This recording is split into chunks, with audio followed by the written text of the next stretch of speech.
je vais vous résumer ce livre, Le mystère du nocebo de Patrick Lemoine, une édition de 2011 de 327 pages, écrit par Patrick Lemoine qui est médecin psychiatre français spécialisé dans l'exploration et la prise en charge des troubles du sommeil et de la dépression. Il est aussi directeur médical d'un groupe international de cliniques psychiatriques. Nous allons voir la table des matières. Premier chapitre, quand l'esprit construit ou déconstruit la matière. Chapitre 2, les journalistes cherchent-ils vraiment à nous désespérer? Donc bien sûr, on va voir que le sujet principal, ce sont les informations négatives et répétitives et leur impact sur la santé et sur notre fonctionnement en général. Chapitre 3, on rentre un peu plus dans le mystère du nocebo. Puis on va parler des désespérantes politiques. Un petit paragraphe autour des téléphones, d'internet et des publicités. Un petit tour vers la médecine et sa puissance de suggestion. On se posera la question de savoir à qui profite le crime. Pour terminer par une ordonnance anti-nocebo.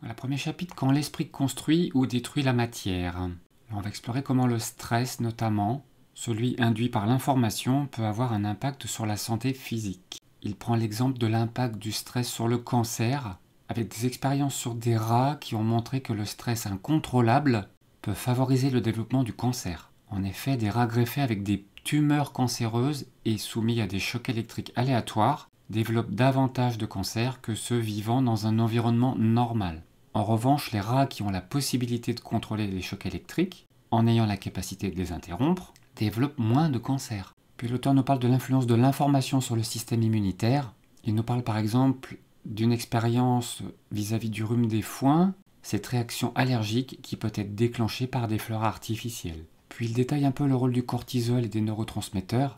Il explique que le stress provoque la libération de cortisol, une hormone qui peut avoir des effets néfastes sur la santé si elle est produite en excès. Il cite l'exemple de rats immobilisés qui meurent d'un ulcère à l'estomac à cause d'une production excessive de cortisol.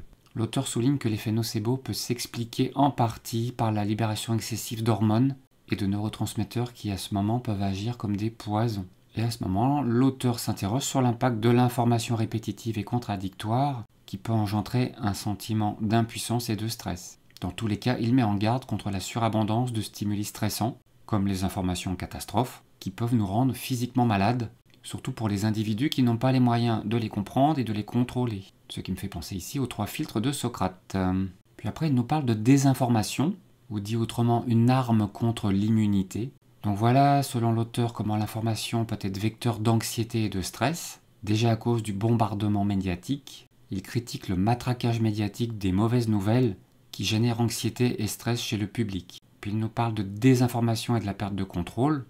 Ici, une absence de contrôle psychologique se traduit par une perturbation des défenses immunitaires de nouveau, comme le démontrent les expériences sur les rats soumis à des chocs électriques. Puis il nous parle d'amplification des effets secondaires, en nous disant que la désinformation concernant les traitements médicaux peut amplifier les effets secondaires, même si le traitement est inoffensif. En effet, la croyance en la nocivité d'un traitement peut suffire à déclencher des symptômes négatifs. Puis il nous prend des exemples, comme par exemple la crise de la vache folle, avec un abattage massif des troupeaux de vaches décidé pour rassurer le public, a en réalité terrorisé la population et créé une panique collective. Et l'auteur suggère que cette décision a été motivée par des considérations politiques et médiatiques plutôt que scientifiques, et qu'elle a eu un effet nocebo majeur. Puis nous avons un paragraphe de la croyance aux symptômes, le pouvoir de l'esprit sur le corps, avec le mal par la parole.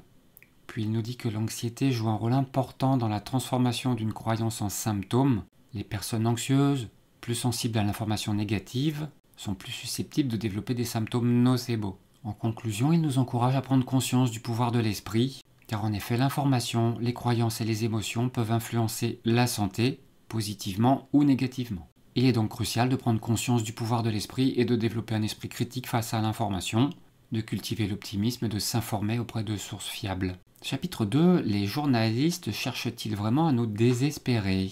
Ici, on va avoir pas mal de critiques envers certains médias. On va parler du poids des mauvaises nouvelles, déjà à travers le choix des sujets. L'auteur s'interroge sur les critères de sélection des informations, pointant du doigt la surreprésentation des événements négatifs dans les médias. Par exemple, les accidents de montagne bénéficient d'une couverture médiatique plus importante que les noyades, malgré des statistiques comparables. Il nous parle aussi de l'absence de solutions, On peut déplorer en effet l'absence de solutions proposées par les médias face aux problèmes qu'ils exposent. Et cette focalisation sur les aspects négatifs, sans perspective d'amélioration, génère un sentiment d'impuissance et de désespoir chez le public. Par exemple, c'est pas pour rien qu'on commence à parler d'éco-anxiété. Et enfin, la répétition et l'amplification. En effet, la répétition incessante des informations négatives, amplifiées par les médias en continu et par Internet, peut créer un climat d'anxiété permanent. Puis un petit chapitre intéressant sur la genèse des systèmes d'information, ou dit autrement, du tam-tam à Internet. Il souligne l'importance vitale de la communication. En effet, l'information est une nécessité vitale pour toutes les espèces, des fourmis jusqu'aux humains. Et l'homme, contrairement aux autres animaux, a développé des systèmes d'information de plus en plus sophistiqués pour pallier à la quasi-disparition des phéromones. Donc de plus en plus performants, de plus en plus rapides. Avantage, inconvénient, rapide ça peut être bien si un torrent arrive sur une maison et qu'on peut prévenir les habitants rapidement.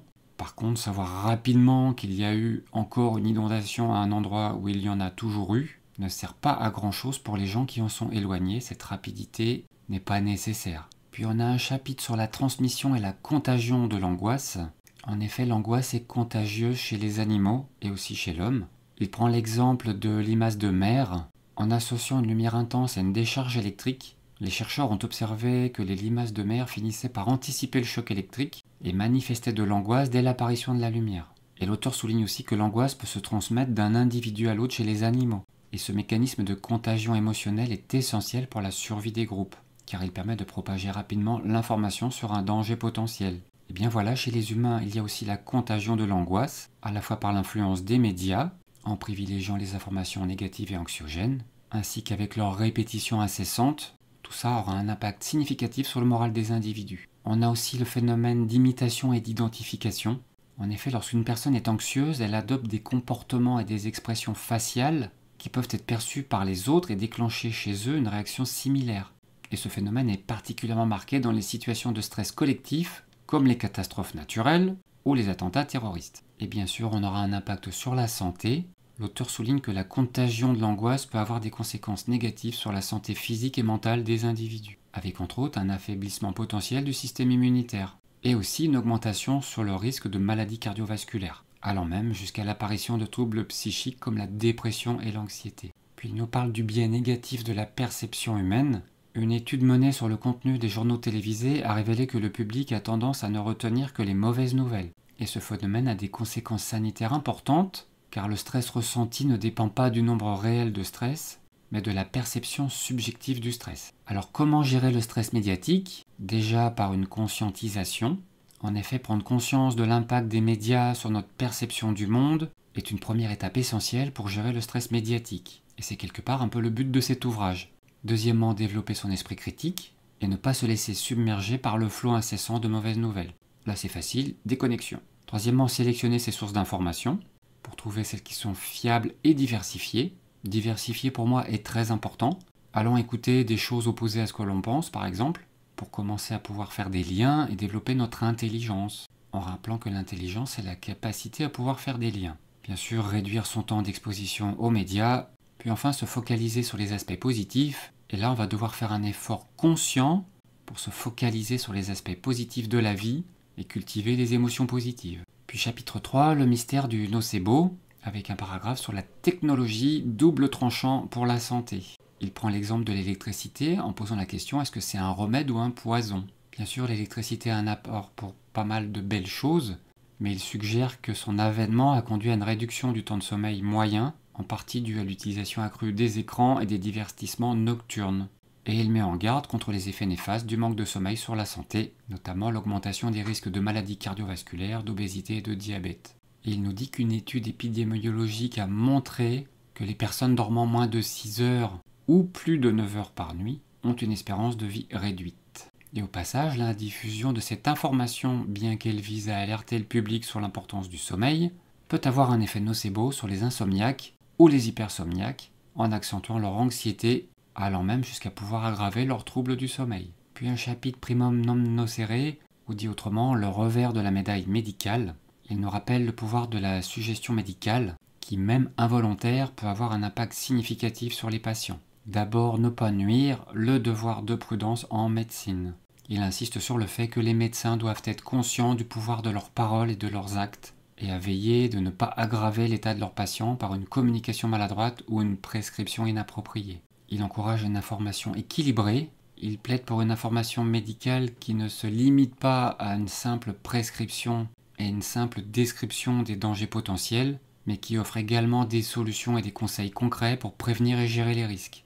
Donc aller vers une communication transparente et bienveillante qui permettent aux patients de comprendre leur situation et de prendre des décisions éclairées. Chapitre 4. Désespérante politique. Il nous parle de l'effet nocebo des promesses politiques non tenues.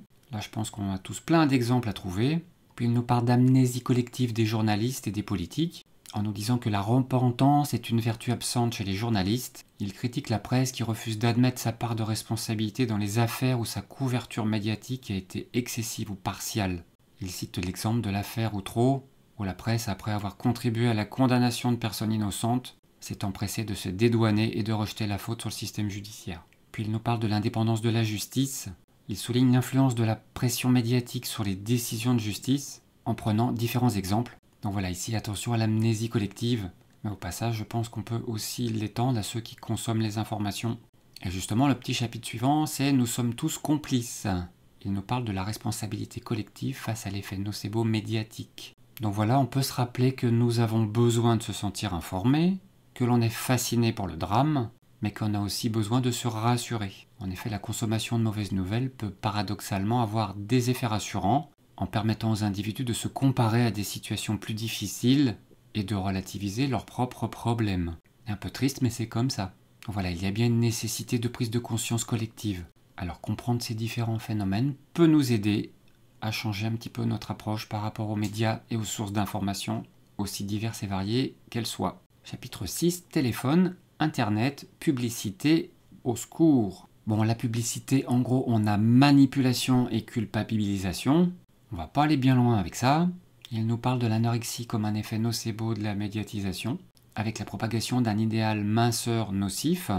Donc voilà, sur ce sujet, il parle bien de la responsabilité des médias dans la lutte contre l'anorexie. Chapitre 7, la puissance de la suggestion en médecine. Comment discerner le vrai du faux dans l'information médicale, en nous mettant en garde contre l'argument d'autorité, en nous disant qu'il est crucial de ne pas prendre pour argent comptant toute information médicale provenant d'une source autorisée, qu'il s'agisse d'un médecin, d'un média ou d'une institution. Donc même conclusion que pour la partie médiatique, développer son discernement, son esprit critique, arriver à développer une relation de confiance avec son médecin, et bien s'informer sur les effets placebo et nocebo, qui sont des réalités. Chapitre 8, à qui profite le crime ?